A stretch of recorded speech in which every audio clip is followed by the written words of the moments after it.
저는 이 세상을 살아가면서 엮인 관계 때문에 공적으로 중요한 해야 할 말을 하지 않고 참아버리고 넘어가고 하는 그런 한국식 방식에 익숙하지 못해요. 그래서 살면서 잠깐씩 좀 고민을 했습니다. 내가 잘못 사는 게 아니냐.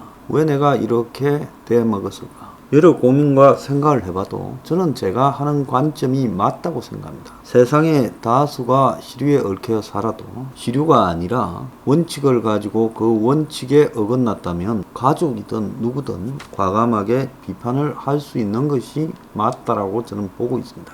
제가 미국의 트럼프가 돼야 되고 그것이 미국의 시류다라고 했지만은 트럼프가 되고 난 이후에 제가 기대했던 것보다 훨씬 못한, 솔직히 말하면 그나마 의협인 줄, 의리가 있는 협격인 줄 알았는데 서민의 이 마음을 보살필 줄 아는 그야말로 남봉꾼이지만 그런 사람도 있습니다. 그런데 그게 아니라 완전 도시 뒷골목 양아치더라고요. 그래서 제가 트럼프 저건 사람이 아니다 그랬습니다. 자, 그런데 트럼프가 이제 북한의 김정은을 만나고 뒷거래를 하고 그리고 또 다시 되면 주한미군 철수하겠다 해서 저는 무조건 저건 돼서는 안 된다. 바이든 되길 바라고 바이든이 된다라고 했죠. 그리고 또 바이든이 안 된다면 트럼프가 되면 안 되는데 하고 거쳤을 겁니다.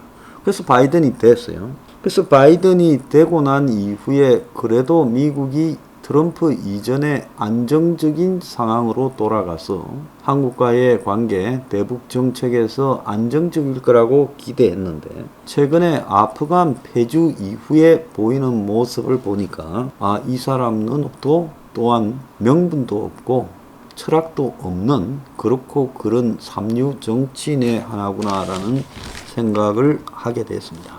자, 그런데 이 충격적인 기사가 하나 나서요. 13명의 이 아프간 철군 과정에서 다시 재파견된 미군 병사 3명이 IS 테러를 받고 죽었습니다. 그래서 차라리 아프간에 근무하다가 싸우다가 죽었으면 좋았을 건데 마음이 그래도 편치요. 죽으면 그것도 불행이지만 어쨌든 싸우다가 전사했다면 마음에 자부심이라도 있을 건데 그 철수를 갖다가 시원찮게 해서 제대로 철수 못할 지경이 돼서 도망을 잘 가기 위해서 도와주러 잠깐 파견된 남의 집 소중한 아들들이 지금 13명이나 죽었습니다. 10수명이 부상했고요. 그런데 이번에 이제 이 13명에 대한 미국의 국가적 애도가 지금 넘쳐나고 있는 분위기 속에서 자신의 그 남편을 잃은 지니 맥컬럼이라는 젊은 사람이 바이든을 만나고 나서 가족들에게 지금 이렇게 말했습니다. 바이든이 유족을 만난 자리에서 시계를 계속 확인하고 자기 아들 이야기만 하는데 실망했다. 자, 바이든 아들이 보 바이든이라고 병으로 죽은 아들이 하나 있죠. 그 아들이 이라크 전쟁 때 소령으로 이라크에 파견됐었죠. 그래서 바이든이 그때 아주 노심초사했다는 겁니다.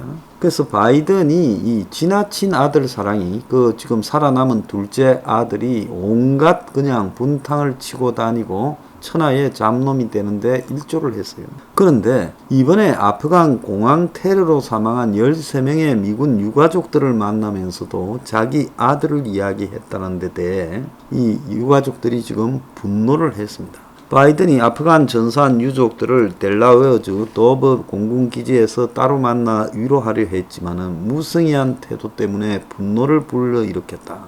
워싱턴 포스트지에 보도된 내용입니다. 바이든 부부가 테러로 숨진 13명의 유해가 공군기지에 도착한 29일 유족들과 사적 공간에서 개별적으로 만났다는 겁니다. 아마 미국 같은 경우에는 전쟁에서 전사한 장병에 대한 이 국가적 또 사회적 위로가 굉장히 강한 나라죠. 천서 일병의 귀환이라는 영화에 보면 어떻게 인식하는가가 잘 나와요. 미국에 가만히 보면 진짜 리얼한 이 팩트를 말하자면 없는 집 자식들이 또 다른 기회를 얻기 위해 전쟁에 갑니다. 아니면 미국의 거주 권리가 좀 불분명한 제3국의 젊은 사람들이 미국의 시민이 되기 위해서 전쟁에 투입됩니다.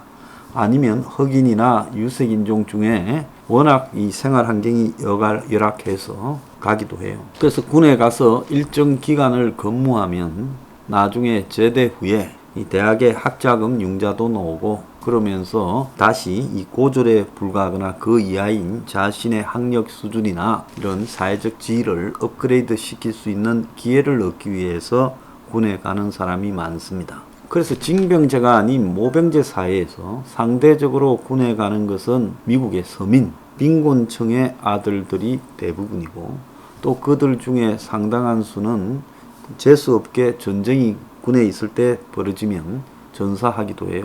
또 서민의 아들 중에 애국심이 유별난 집은 국가에 대한 애국이라고 군에 또 전쟁 중에 가기도 합니다. 또 일부 상류층의 자제들은 순수한 애국심 때문에 또 장교로 전쟁이 나면 가기도 하지요. 그렇지만 미국의 지금 불편한 진실은 전쟁은 군수업자들이 정권을 부추겨서 일으키고 결국은 거기서 죽는 사람들은 서민 빈민층의 아들들이라는 것은 분명한 사실이에요. 그럼에도 불구하고 미국이라는 나라에서 이런 분노가 터져 나오지 않는 이유는 거기 전쟁에 갔다 온 사람에 대한 존중을 하는 사회 분위기 때문에 그런 겁니다. 근데 월남전에서 전쟁 갔다 오니까 그런 존중을 받지 못했고 이라크 아프간전에서도 그런 일들이 벌어져서 가끔씩 폭주하는 군인들이 있습니다. 그런데 이번에 바이든이 이 제레드 슈미처 일병이라는 사람의 아버지 마크 슈미처와 만나가지고 한 행동도 지금 불만의 대상이 되었어요. 슈미처는 전날까지만 해도 군 관계자들에게 대통령 만나는 자리에 참석하고 싶지 않다. 군 통수권자인 바이든의 철수작전이 너무 엉성해서 그 실패 때문에 자신의 아들이 전사했다. 이래 생각하기 때문에 그랬다는 거예요.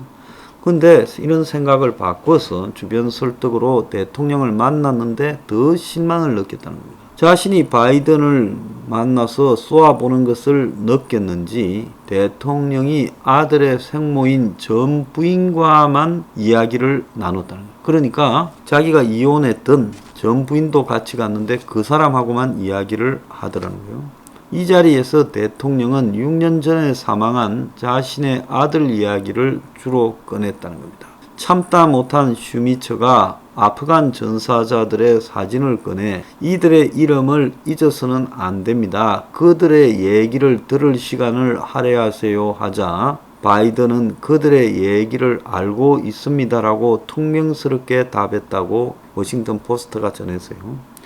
대통령에게 모욕을 주려는 것은 아니지만 그런 자리에서 자기 아들 얘기를 더 많이 하는 것은 적절치 않았다라고 했고 또 이 앞서서 자기 남편이 죽은 지나 맥컬럼 역시 대통령의 태도를 지적했는데 사전에 준비한 듯한 말만 하고 깊이도 없었다. 그것도 몇 분 정도만 얘기했는데 해병을 잃은 슬픔은 완전히 무시한 것 같았다.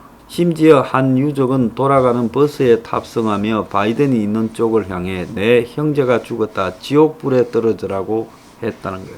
지금까지 바이든의 장점이 그간 슬픔에 잠긴 사람과 공감 능력을 자신의 강점으로 부각했는데 자기가 책임 있는 사안을 놓고 희생자와 대면한 상황에서 이런 일이 벌어졌다는 게 우려스럽다는 거예요. 자, 이 사람이 어느 문재인이냐 미국판 문갈이냐 이야기가 나오는데 지가 잘못해놓고 잘했다라고 뻗대기면서 철군 다음날 이제 중국과 러시아의 위협에 대처해야 된다. 20년 된 외교정책 페이지는 넘기자. 잊자라고 말해요. 참으로 뻔뻔한 거죠. 그러면서 중국과 러시아 사이버 공격 핵 확산에 대응하자라고 말하며 북한한테는 또 다른 문이 열려 있다. 그래서 또 다른 이제 전쟁이 있으니 거기나 신경을 쓰자라고 말을 했고요. 자, 바이든이 아프간군이 최고라고 말을 하며 이 바이든이 굉장히 오판을 했다. 바이든이 약 점령 3주 전에 그러니까 7월 말에 가니 아프간 대통령과의 통화에서 아프간군이 최고다. 당신은 훌륭하고 고결한 사람이다라고 지켜 세웠다는 거예요. 7월 23일에 14분간 통화를 했다는 겁니다. 가니 대통령하고요. 그래서 이거는 이 도망가기 23일 전이에요. 아프간 카불에서. 이 통화에서 당신은 최고의 군대를 갖고 있다. 7, 8만 명의 탈레반과 비교해 30만의 잘 무장된 군대가 있다. 잘 싸울 능력이 있다.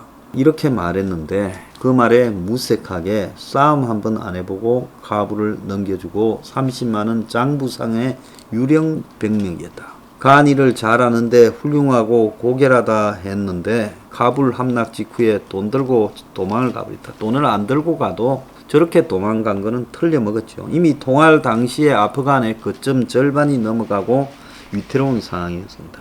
통화 시가 내내 국제사회 인식이 문제라고 했고 바이든은 이제 이 장례식이 끝나고 나니까 철군이 놀라운 성공이다 이렇게 말하며 대국민 연설에서 사과 없이 해명에 급급했고 국익에 맞지 않는 전쟁을 지속하는 것을 거부하겠다. 공화당에서는 비겁함이 부른 국가적 치욕이다. 그래서 뉴욕 타임즈조차 내 탓이요 대신 정당화를 한다고 비판했고요. 심지어 2008년에 상원의원으로 아프간을 방문했을 때 바이든이 헬기가 문제가 생겨서 아프간이 산악 지역에 그 전에 전날 이 아프간 테러리스트들과 전투가 있었던 인근에 비상 착륙했을 때 아프간 통역사가 당시에 구하러 그 산악까지 가서 하룻밤을 지키며 총 들고 지키면서 구해 주었습니다. 그런데 그 사람도 빠져나가지 못했는데 지금 구출하지 않고 왔다라는 비난에 빠져 있습니다. 자, 그런데 미국이 돈이면 다 되는데 안 되는 게 있었다. 이렇게 말을 하는데 미국이란 나라가 제가 볼 때는 거대한 일종의 그 관료 사회의 틀에 갇혀가 거의 실패한 지금 국가로 가고 있다고 봅니다. 군경 훈련도 엉망이었고 그 다음에 군인들을 제대로 하는지 모니터링도 엉망이었고 장기 플랜도 없고 현지 이해도 없었다는 겁니다. 자, 그런데 이제 더 우려스러운 거는 군사 외교적 대전환을 예고하면서 우리는 지상전이 필요 없다고 바이든이 말을 한 부분이에요. 세상이 바뀌어 국익 없는 전쟁은 거부하겠다. 중국, 러시아, 도전 등은 국익하고 관계있기 때문에 경쟁력을 강화해야 된다. 이렇게 말하면서 드론을 거론하고 수천만 명의 파견은 이제 할 필요가 없다. 그래서 아프간은 잘했다고 합니다. 그런데 미국의 이틀 전에 하원 군사위원회에서 주한미군의 숫자를 갖다가 제안해 왔던 국방수권법 초안이 이제 삭제돼서요. 트럼프가 주한미군을 줄일까봐 28,000명을 유지해야 된다라는 그 조항을 3년 연속으로 넣었는데 이 조항이 삭제됐어요. 그래서 여러 가지 해석이 나오는데 주한미군 현 28,500명 유지의 안전판을 한 이 조항이 삭제된 것은 바이든이 향후 주한미군을 감축하려고 하는 게 아니냐. 그래서 글로벌 포스 리브라고 세계 병력 태세라는 부분을 가지고 미국이 병력을 재배치하는 부분에 지금 미국이 집중하고 있어요. 그래서 붙박이 군보다 전략적 유연성을 가지고 주한미군을 한국에 박아놓는 게 아니라 인도 태평양 지역까지 확대를 해가자. 이렇게 말을 하는 상황. 그리고 지상전이 필요 없다라는 상황과 맞물려 보면 이것이 결국 주한미군의 존재에 어떤 행태로든지 영향을 미칠 것이라고 보고 있습니다. 지금 바이든이 보이고 있는 태도, 러시아, 중국과의 어떤 대항도 저는 진정성이 없다고 보고 있습니다. 그냥 말뿐인 거죠. 아프간의 실패를 갖다가 둘러대기 위한 거고 여기서 더 우리가 신경을 써야 된 거는 지상전을 안 한다는 겁니다. 그래서 저는 북이 연말쯤에 대선을 앞두고 한계 상황에 모인 북한의 군부가 저는 북한의 김여정, 김정은이가 문제가 있는 상태라고 봅니다. 결국 백령도 등에 도발을 해서 미국의 태도를 테스트하고 한국의 대선에 영향을 미칠 건데 미국이 지금 바이든의 아프간 이후의 행태 발언 그리고 국방수권 법안의 주한미군 감축 조항 폐지 등이 매우 우려스러운 안보 상황으로 가고 있는 거 아닌가 그런 걱정을 합니다.